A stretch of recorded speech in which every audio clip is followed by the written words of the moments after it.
I hadn't planned on ending up in a place like the Hollow Pines Motel.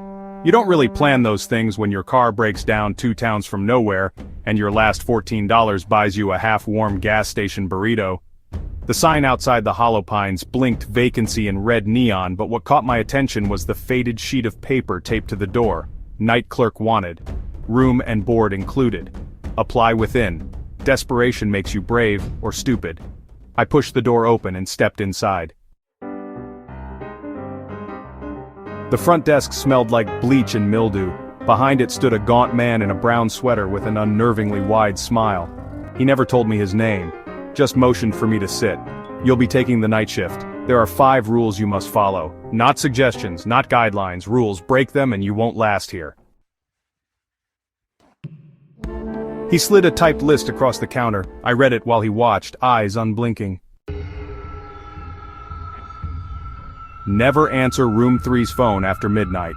If a guest with no shadow checks in, give them room 7. Lock the door behind them. Don't speak. At 3:03 a.m. the lights will flicker. During this time, do not look at the security monitors. If you hear footsteps on the ceiling, offer room 2 a complimentary breakfast, whether it's occupied or not. You must be out of the lobby by 5 a.m. sharp. Do not look back when you leave, no matter what you hear. I laughed a little at first. Is this some kind of haunted house prank? You'll see. I took over the desk at 10 p.m. The place was eerily quiet with only the buzz of old fluorescent lights and, the occasional creak of pipes. Around midnight, the phone on the front desk rang. I picked it up. Front desk, how can I... Click. I stared at the receiver, then I saw it, the little green light blinking on line 3, room 3. I froze. It rang again, harder this time, like it was demanding.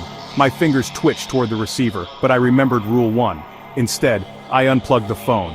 The ringing stopped, but not the noise. A deep, wet breathing sound came from behind the wall. I didn't sleep a wink that night. At 1:46 in the morning, a guest walked in. He looked ordinary except for one thing. The floor under him stayed dark. No shadow. None.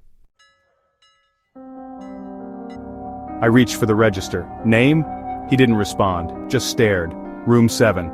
I handed him the key and followed rule 2. Locked the door behind him, didn't speak. As I turned away, I swear I heard whispering in a language I didn't know. My ears rang for an hour afterward. 3:03 in the morning. I was mid-yawn when the lights flickered. I squeezed my eyes shut and spun the monitor away from me. The hum of static filled the room, like it was vibrating the bones in my skull. Then, screams, muffled and frantic, like someone was trapped in the walls. I held my breath until the flickering stopped. When I finally looked, one of the monitors was cracked, room 2's. 2 o'clock in the morning, footsteps above me, slow, dragging but deliberate, like someone pacing just above the ceiling tiles. I grabbed the breakfast tray the kitchen kept and carried it to room 2. I knocked gently. Complimentary breakfast on the house, no answer, but I heard the lock slide open. The door creaked just an inch. I pushed the tray through the gap. It was yanked inside. The door slammed shut. I kept my eyes on the clock. 4:59 in the morning. I'd made it another night. I stood up, grabbed my bag and walked toward the exit. Just as I reached for the door, I heard it.